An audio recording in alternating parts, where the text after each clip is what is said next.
अस्सलामुअलैकुम नाज़रीन, PC world news से मैं हूं रिदा सिंधु। फैसलाबाद जिले इंतजामिया की जखीरा अंदोजी के खिलाफ बड़ी कार्रवाई। मंसूराबाद में गोदाम में गैर कानूनी 3000 मन गंदम बरामद।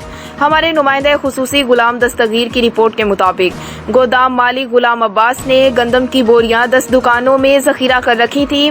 मालिक 1970 रुपए मन के रेट से गंदम फरोख्त कर रहा था, जबकि सरकारी रेट 1400 रुपए है।